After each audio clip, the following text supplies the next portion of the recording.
जब भी हम कंपनी में शेयर्स लेने जाते हैं या जब तो वो कंपनी किस तरह हमें शेयर्स अलॉट करती है, वो कंपनी का प्रोसीजर क्या रहता है, मतलब वो किस तरह लोगों को शेयर्स अलॉट करती है, वो हम आज इस वीडियो में करने वाले हैं। और शेयर सर्टिफिकेट जो अपन को मिलता है, जो इंसान शेयर लेते हैं उनको शेयर सर्टिफिकेट प्रूफ के तौर पर दिया जाता है, तो उसमें क्या क्या लिखा रहता है, बहुत इंपॉर्टेंट आंसर है as per your board point of view. So पूरा वीडियो एंड तक देखना गाइस, एक भी पार्ट स्किप मत करना।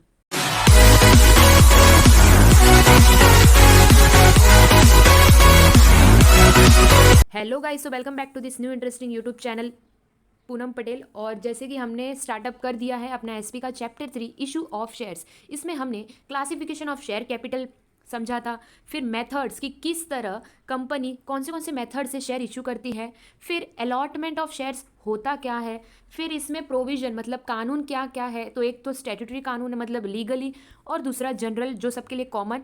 ये सब यहाँ तक हमने पूरा पार्ट 1 एंड पार्ट 2 में क्लियर था, जिसका लिंक आपको डिस्क्रिप्शन पे एज वेल एज टेलीग्राम पे भी आपको मैंने अवेलेबल कर दिया है। तो टेलीग्राम चैनल पे अभी तक आप ज्वाइन नहीं हुए हैं तो लिंक आपको डिस्क्रिप्शन पे मिल जाएगा और कमेंट में भी मैंने पिन किया हुआ है। So guys go and check it. अब बात करते हैं प्रोसीजर। जैसे कि मैंने कहा कि कंपनी किस तरह प्रोसीजर क्या रहता है, किस तरह वो अलॉट करती है शेयर्स। सबसे ईजी है गाइस और सबसे इंपॉर्टेंट है। पहला है अपॉइंटमेंट ऑफ अलॉटमेंट कमिटी। अब जैसे कि गाइस हम कोई न्यू होम लेने भी जाते हैं, मतलब नया घर लेने जाते हैं, तो तभी भी पेपर्स वर्क एंड ऑल कितने सारे होते हैं, तुरंत हमें अपॉइंट नहीं हो जाता। तो सेम एज जिनको शेयर्स कंपनी अलॉट करी है वो ऐसे ही किसी को भी अलॉट नहीं करती है, पहले एक कमिटी भी बिठाई जाती है, मीटिंग होती है बोर्ड ऑफ डायरेक्टर्स की।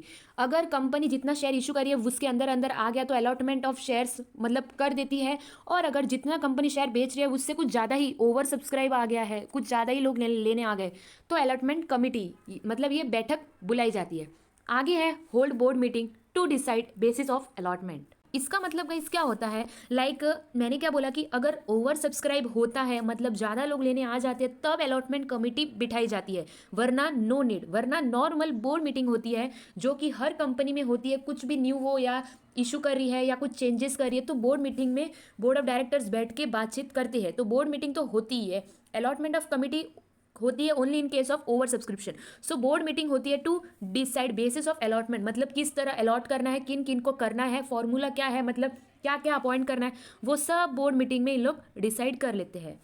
थर्ड है पास बोर्ड रेजोल्यूशन फॉर अलॉटमेंट। इसका मतलब क्या होता है गाइस, जैसे कि मैंने कहा कि बोर्ड मीटिंग में सब कुछ डिसाइड कर लेते हैं कि किन को अलॉट करना है, कितना अलॉट करना है, कब तक, ये सब अलॉट करने के बाद एक रेजोल्यूशन पास होता है। रेजोल्यूशन मतलब पूरा डिसीजन अच्छे से ले लेते हैं इन लोग, बोर्ड ऑफ डायरेक्टर, और एक रेजोल्यूशन पास होता है कि किन किन को अलॉट, जिनको अलॉट हुआ है उनको लेटर ऑफ अलॉटमेंट, जिनको नहीं दे पा रही है कंपनी उनको लेटर ऑफ रिग्रेट भेजकर बोलते हैं कि आपको नहीं अलॉट हुआ है। फिर फोर्थ है कलेक्शन ऑफ अलॉटमेंट मनी। जैसे कि गाइस मैंने पार्ट 2 में समझाया था, अगर आपने अच्छे से देखा होगा, उसमें मैंने बोला था कि कॉलेज का भी एडमिशन फॉर्म भरते तो हमें 100 रुपीज़ ऐसे देना पड़ता है स्टार्टिंग मनी। तो इसमें भी जो ले रहे हैं शेयर्स कंपनी के एप्लीकेंट उनको अलॉटमेंट मनी देना पड़ता है, कुछ मनी देना पड़ता है, और कंपनी वो मनी कलेक्ट करती है, कलेक्शन ऑफ अलॉटमेंट मनी। फिर फिफ्थ है arrangement relating to letter of renunciation. What is mean by renunciation? Renunciation मतलब रिनाउंस करना। लाइक अगर मिस्टर ए ने शेयर्स लिया है, ठीक है, और कंपनी ने मिस्टर ए को अलॉट भी किया शेयर्स, बट मिस्टर ए को नहीं जमा, मतलब उसको नहीं चाहिए, तो वो क्या ट्रांसफर कर सकता है, रिनाउंस कर सकता है, मतलब मिस्टर बी को दे सकता है, अनदर पर्सन वो दे सकता है, बट उसको खाली ओरिजिनल अलॉटमेंट जो शेयर सर्टिफिकेट है वो उसको देना पड़ेगा, मतलब जब उसको अलॉट किया था तब वो पेपर्स वो सब इसको देना पड़ेगा कंपनी को, और बताना पड़ेगा कि मिस्टर ए को नहीं चाहिए, वो ट्रांसफर करना है to another person.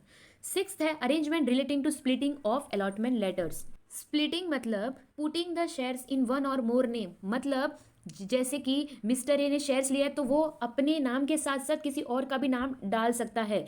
Like in case emergency कुछ हुआ, प्रॉब्लम हुआ, तो वो अपने नाम के साथ साथ, मतलब अब वो मिस्टर ए ने जो शेयर्स लिया है वो शेयर्स पर वो किसी और का भी नाम डालना चाहता है। फॉर एग्जांपल जब हम होम बाय करते हैं, घर लेते हैं, तब वो घर हम दो नाम पे भी डाल सकते हैं, नॉट कंपलसरी कि एक ही जन के नाम पे रहे, हम किसी और के भी नाम पे डाल सकते हैं। सेम एज इसमें भी ऐसा ही होता है, स्प्लिटिंग मतलब putting the shares in one or more names. फिर है फाइल रिटर्न ऑफ अलॉटमेंट।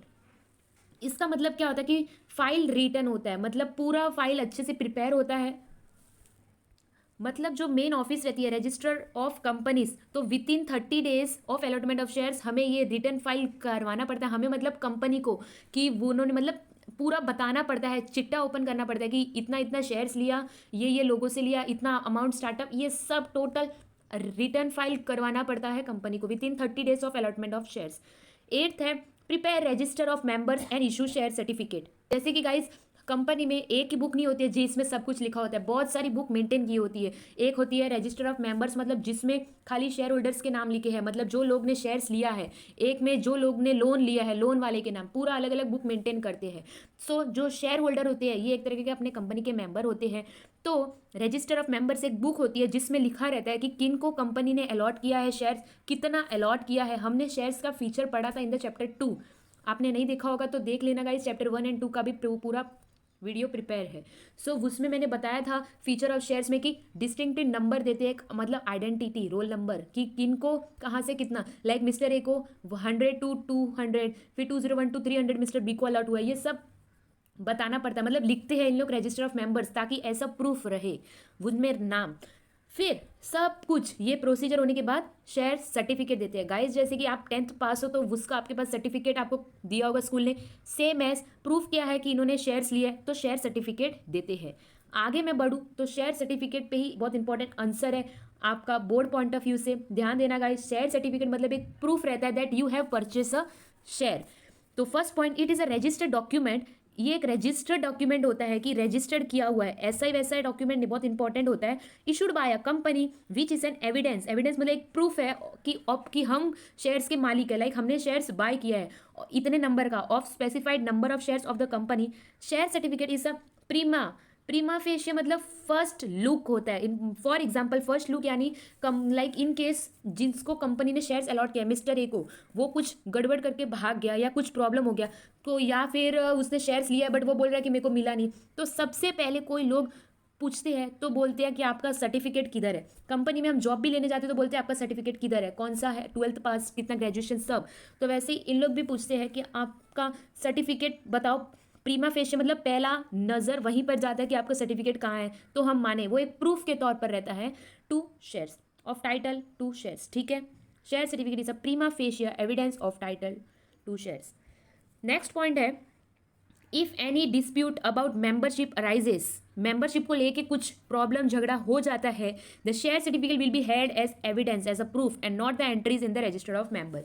इसका मतलब लिखा हुआ कुछ काम नहीं आएगा, जो इन लोग ने कंपनी ने बुक में लिखा है ना, उनकी बुक कौन सी होती है, शेयर होल्डर्स वाली, तो रजिस्टर ऑफ मेंबर। हम आगे चैप्टर पढ़ेंगे डेबेंचर, तो उसमें रजिस्टर ऑफ डेबेंचर होल्डर, सबकी अलग अलग बुक होती है। तो वो बुक में जो लिखा है वो इतना वैल्यू नहीं है जितना शेयर सर्टिफिकेट का वैल्यू है, यही बोला है। थर्ड है share certificate issued within 2 months from the date of allotment. 1 marks objective बहुत इंपॉर्टेंट है, कब इशू कर देते हैं, तो within 2 months from the date of allotment. आगे मैं बढ़ूँ तो कंटेंट, क्या कंटेंट लिखा रहता है शेयर सर्टिफिकेट हम बोल तो रहे बट उसमें वो शेयर सर्टिफिकेट एक लाइक का मतलब सर्टिफिकेट रहता है, उसमें क्या मेंटेन रहता है। सबसे पहले ये आपका बहुत इंपॉर्टेंट आंसर है गाइस, वेरी इंपॉर्टेंट, मार्क कर लीजिए, page number, text book page number 53।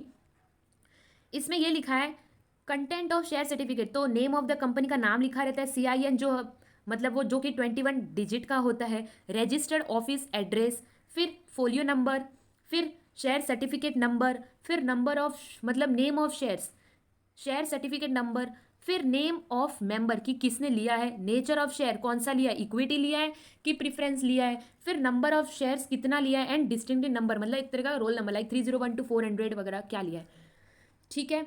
फिर है अमाउंट पेड ऑन शेयर्स, फिर कॉमन सील मतलब एक स्टैम्प रहता है, स्टैम्प जो कि sign by 2 director and CS का साइन होता है और 2 डायरेक्टर का सिग्नेचर होता है, फिर वो लेमिनेशन करके इन लोग देते हैं जिसको शेयर अलॉट हुआ है। पूरा लीगली होता है गाइस ये, इसमें कुछ भी हिलन डुलन कुछ नहीं, प्रॉपर पैटर्न प्रोसीजर से इन लोग कंपनी वाले शेयर्स देते हैं, बहुत इंपॉर्टेंट ये पार्ट है गाइस। कुछ भी डाउट है कमेंट कीजिए, कैसा लगा इससे, कुछ भी डाउट नहीं है तो भी गाइस कमेंट करके बताइए कि आपको वीडियो में क्या और कैसा इंप्रूवमेंट चाहिए, किस तरह मैं समझाऊँ ताकि आपको क्लियर हो। कुछ डिफिकल्टी है तो आप बताइए as per board point of view.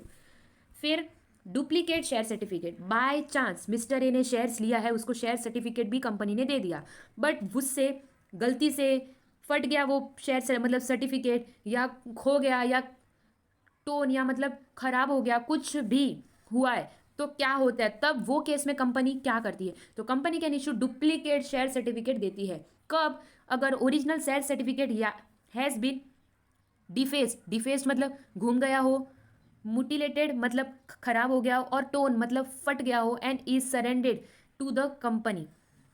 Second, it has been prove by the holder that original certificate is lost और डिस्ट्रॉयड। या तो खराब हो गया हो, घूम गया हो, फट गया हो, या तो वो जो ओरिजिनल शेयर सर्टिफिकेट है वो खो गया हो, तभी ही डुप्लीकेट देते हैं, वरना नहीं देते। ठीक है, फिर दिया है इन case of loss of share certificate company एक नोटिस डाल देती है न्यूज़पेपर में।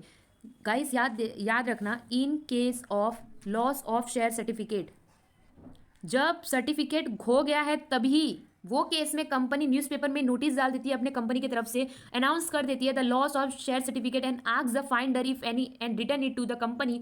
If company does not get any response from public within a specified time then a company can issue a duplicate share certificate. वो अगर घूम गया है तो वो न्यूज़पेपर में डाल देती है नोटिस, एक तरह का कि अगर कोई फाइंडर कोई ढूंढ पाता है ये नाम का, मतलब ये कंपनी का नाम है, ये इंसान का है, अगर मिलता है तो ये एड्रेस पर हमें लौटा दीजिए। एक स्पेसिफिक टाइम वो लोग वेट करते हैं, कंपनी वाले वेट करते हैं, नहीं दिया, कोई लौटाने नहीं आया, तब डुप्लीकेट शेयर सर्टिफिकेट इशू कर देते हैं।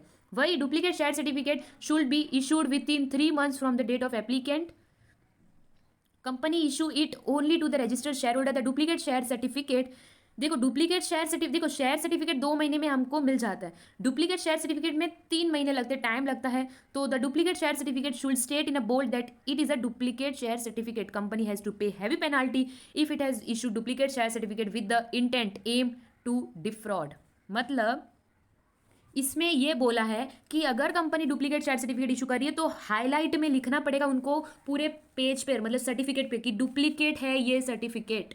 ठीक है, फिर अगर कंपनी का ऐसा इरादा है, इंटेंट टू डिफ्रॉड, एम ऐसा है, किसी को डिफ्रॉड मतलब फ्रॉड करने का इरादा है और फ्रॉड करने के इरादे से वो इशू कर रहा है डुप्लीकेट, तो उसको हैवी पेनाल्टी भी भरनी पड़ेगी कंपनी का। अगर कुछ इशू हुआ है, लॉस्ट हुआ है, कुछ प्रॉब्लम हुआ है, तो वो इशू कर सकती है, वरना बिना फालतू का डुप्लीकेट शेयर सर्टिफिकेट इशू करना एक गैर कानूनी काम है। सो गाइस, ये इसमें बहुत इंपॉर्टेंट टॉपिक दिया है, याद रखना गाइस, कि why duplicate share certificate should be issue. 2 case है, जब घूम गया हो, डिफेस्ड, मुटिलेटेड, टोन, या तो लॉस्ट और डिस्ट्रॉयड। आगे की मैं बात करूँ, सब बेसिक से छोटे छोटे टर्म्स है गाइस, आपके टेक्स्ट बुक पेज नंबर 54, 55, 56 पे दिया है। इतना नहीं पूछते, खाली 2 मार्क्स के लिए इन लोग पूछ सकते हैं, याद रखना। मेन फोकस करो transfer of share and transmission of shares. Call on shares क्या होता है, ये हमने स्टार्टिंग में पढ़ा था। कॉल ऑन शेयर्स मतलब अलॉटमेंट के बाद कंपनी जो पैसा मांगती है तो वो कॉल करके मांगती है। कॉल ऑन शेयर्स मतलब अलॉटमेंट, मतलब कंपनी ने शेयर्स अलॉट कर दिया, अब वो पैसा मांग रही है तो वो कॉल करके मांगती है। Call on share, called up, पता है हमने पढ़ा था पार्ट 1 में। सो याद रखना गाइस, मतलब फर्स्ट कॉल, ये अकाउंट्स में भी गाइस आप पढ़े होंगे, फर्स्ट कॉल सेकंड कॉल करना पड़ता है। फर्स्ट कॉल करके अगर दे दिया तो ठीक है, नहीं दिया तो पहला कॉल के बाद 1 महीना रुकते हैं, मतलब the gap between 2 call should not be less than 1 month, मतलब मिनिमम 1 महीना लेते हैं, फिर इन लोग कॉल करते हैं, सेकंड कॉल करते हैं। कंपनी आपके टेक्स्ट बुक में दिया है गाइस, कंपनी मतलब जो भेज देती है letter, notice to the shareholder asking them to pay the call money and give them minimum 14 days देती है notice to pay the call money to the company's bankers. ठीक है गाइस, ये सब मेन पॉइंट्स मैंने अभी आपको खाली हाईलाइट किया। फिर है फोरफिट, मतलब यस बरोबर, कैंसिलेशन, कैंसिल करवाना। फोरफिट मतलब take away the ownership of a member, मतलब जो मालिक है शेयर्स का, उससे वो मालिक जो ओनरशिप है वो छीन लेते हैं। कब, ये कब होता है, जब इतना बोलने के बाद भी कंपनी इतना बोलती है, नोटिस भेजती है, मैंने अभी लिखा अभी मैंने बोला 14 days, ये करने के बाद सेकंड कॉल के बाद भी वो मतलब कुछ रिस्पॉन्ड ही नहीं कर रहा है, कुछ बोल भी नहीं रहा है, तो उसका शेयर्स कैंसिल किया जाता है। फोरफिट, ये केस में कंपनी उसका शेयर कैंसिल करती है, ओनरशिप छीन लेती है। फिर है सरेंडर ऑफ शेयर्स, मतलब ये सेम है फोरफिट की तरह। फोरफिट में कंपनी उसका शेयर कैंसिल कर देती है, बट सरेंडर में क्या होता है, ऐसे लोग होते हैं जो खुद से वॉलेंट्री, खुद से बोल देते हैं, कंपनी में इन्फॉर्म कर देते हैं कि हम आपको पैसा नहीं दे पाएंगे, ये रीज़न है, सो हमारा कैंसिल मत करना शेयर। तो कंपनी उसका शेयर कैंसिल नहीं करती, वो लोग पहले ही आके इन्फॉर्म कर देते हैं कि वो नहीं दे पाएंगे। वो लोग शेयर होल्डर पहले ही आके इन्फॉर्म कर देते हैं कि वो नहीं दे पाएंगे, ये रीज़न है, वॉलेंट्रीली खुद से, इसलिए उसका शेयर कैंसिल नहीं करती, इसको बोलते हैं सरेंडर। और फोरफिट मतलब कैंसिल कर देती है बिकॉज ऑफ नो रिस्पॉन्ड, ठीक है। फोर्थ है ट्रांसफर ऑफ शेयर्स, मतलब बहुत ईजी है, मिस्टर ए को अगर अपना शेयर ट्रांसफर करना है किसी और को, मिस्टर बी को, तो कैन इजीली ट्रांसफरेबल, कुछ इशू नहीं है। इसमें वर्ड्स है गाइस आपका ट्रांसफरर और ट्रांसफ्री। ट्रांसफरर मतलब वो होता है जो देता है, और ट्रांसफ्री मतलब जो लेता है। आपके टेक्स्ट बुक पेज नंबर 55 पे दिया है guys, a member has to apply to the company for transfer of shares by filing instrument paper of transfer and submit करना पड़ता है the share certificate along with the required transfer fees. Member who is transferring the share, जो transfer कर रहा है, देता है, उसको बोलते हैं ट्रांसफरर। और जिसको मतलब जो लेता है, द हुम मतलब मिस्टर ए दे रहा है मिस्टर बी को, तो mister A is transferor, and mister B ले रहा है तो ट्रांसफ्री, ठीक है। Whom the shares are to be transferred is transferee, याद रखना गाइस, ये बहुत इंपॉर्टेंट टर्म्स है। फिर बात आता है ट्रांसमिशन। इसका मतलब क्या होता है, इसमें ये जब ही होगा जब तीन प्रॉब्लम्स होते हैं। जब डेथ हो गया, अगर मिस्टर ए ने लिया है शेयर्स, उसका डेथ हो गया, या वो इंसॉल्वेंसी, पैसा नहीं है उसके पास भरने के लिए, इंसैनिटी या तो वो मेंटली रिटायर्ड है, ऐसा केस होता है, तो एक लीगल हायर रखते हैं। लीगल हायर मतलब उसके बिहाफ में अगर मिस्टर ए को ऐसी कुछ प्रॉब्लम हो जाती है, तो वो अपने आप ये बंदे मतलब मिस्टर बी को ट्रांसफर हो जाएगा। ये कहाँ लिखा रहता है, ये शेयर सर्टिफिकेट में मेंशन रहता है कि अगर मतलब कंपनी जब जो इंसान को शेयर अलॉट करती है ना, उसको पहले ही इन्फॉर्म कर देती है कि आपने शेयर्स लिया हुआ है, इन केस कभी फ्यूचर में आपको कुछ हो जाए अनहोनी, तो आप किसको देना चाहोगे, तो वो इंसान का नाम लिख देते हैं। फॉर एग्जाम्पल मिस्टर ए लेने से पहले ही वो कंपनी को बोल देता है कि ऐसा हो गया प्रॉब्लम, तो मिस्टर बी को ट्रांसफर कर देना। सो ये ट्रांसमिशन खाली डेथ, इंसॉल्वेंसी और इंसैनिटी हो तभी ही होता है। और जिसको देना है कौन, लाइक हम जब घर लेने जाते हैं तो उसमें भी एक जन के नाम पे नहीं रहता, कोई कोई एक जन के नाम पे रहता है, वरना पहले ही पेपर्स में लिख देते हैं कि ये घर मेरे को कुछ प्रॉब्लम हो गया तो इसका ओनरशिप इनको जाएगा, मिस्टर बी को। समझ रहे हो गाइस, तो सेम है शेयर्स में भी इतना सब कानून। आप सोच रहे होंगे इतना कंपनी कितना पंचायत करती है, तो गाइस करना पड़ता है, बहुत इंपॉर्टेंट है। उसको शेयर्स अलॉट कर रहे हैं, कुछ छोटी सी चीज़ नहीं दे रहे हैं, कंपनी का पूरा एक हिस्सा उसको दे रहे हैं, कंपनी को भी पैसा देना पड़ता है। तो गाइस याद रखना, डेथ, इंसॉल्वेंसी, इंसैनिटी हो तभी तो ये स्टार्टिंग में तय कर देते हैं कि मिस्टर ए शेयर्स ले रहा है, तो वो किसके नाम पे फ्यूचर में डालना चाहेगा, तो वो भी नाम पहले ही कंपनी लेके रखती है, कुछ प्रॉब्लम ना हो तब, ठीक है। होप आपको ये समझा होगा गाइस। अपन का यहाँ पर ही चैप्टर्स ओवर होता है, इसमें आप पूरा एक्सरसाइज कर लेना अच्छे से। कुछ भी डाउट है, कुछ भी टर्म्स रिलेटेड, वर्ड्स रिलेटेड, या कुछ पैरा नहीं समझा, आप मेरे को कमेंट में पूछ सकते हो। इवन यू कैन आस्क और meet me in Telegram group also, वहाँ पर भी आप पूछ सकते हो। मैं पोल के थ्रू आपका व्यू, पॉइंट ऑफ व्यू जानती हूँ, तो आप वहाँ पर पोल कीजिएगा। लिंक आपको description as well as comment में भी मिल जाएगा पिन किया हुआ, पार्ट 1 पार्ट 2। अब मिलते हैं नेक्स्ट न्यू इंटरेस्टिंग चैप्टर में, तब तक के लिए stay happy, stay safe and thank you all. And guys, अगर आपको अच्छा लगा, do like, share and subscribe.